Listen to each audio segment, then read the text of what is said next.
Alam mo ba kung bakit mapait ang ampalaya? Noong unang panahon, sa isang luntiang lugar na tinatawag na hardin ng gulay, masayang namumuhay ang iba't ibang klase ng gulay. May makukulay na kamatis, matatamis na kalabasa, malulutong na pipino, at mababangong sibuyas. Lahat sila ay masayahin, magkakaibigan, at nagkakaisa. Ngunit sa isang sulok ng hardin, tahimik na naninirahan ang gulay na si ampalaya. Hindi siya nakikihalubilo at palagi siyang nagmumukmok. Sa puso niya, nag-uumapaw ang inggit. Bakit si kalabasa ay matamis? Bakit si kamatis ay makinis at mapula? Ako, mapait at walang silbi. Bulong niya sa sarili. Gabi-gabi, palihim siyang lumalabas at nagnanakaw ng katangian ng ibang gulay.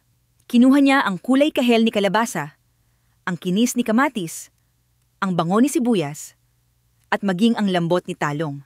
Unti-unti, nagbago ang kanyang anyo. Naging makulay, makinis, mabango. At sa wakas, tuwang-tuwa si ampalaya sa kanyang bagong hitsura. Ngunit kinabukasan, nagkagulo sa buong hardin. Nawala ang kulay ko! Sigaw ni kalabasa. Bakit ako naging magaspang? Tanong ni kamatis.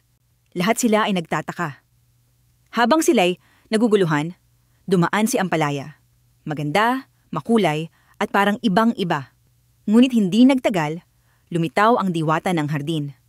Ampalaya, anya, alam ko ang ginawa mo. Ninakaw mo ang hindi iyo. Napayuko si ampalaya.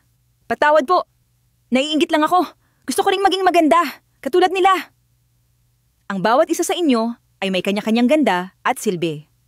Sagot ng diwata. Hindi mo kailangang agawin ang sa iba para mapansin.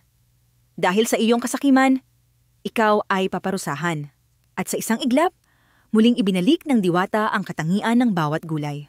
Si ampalaya naman ay ginawang mapait, kulay maputlang berde, at may magaspang na balat. Isang paalala sa lahat na ang inggit ay walang magandang maidudulot.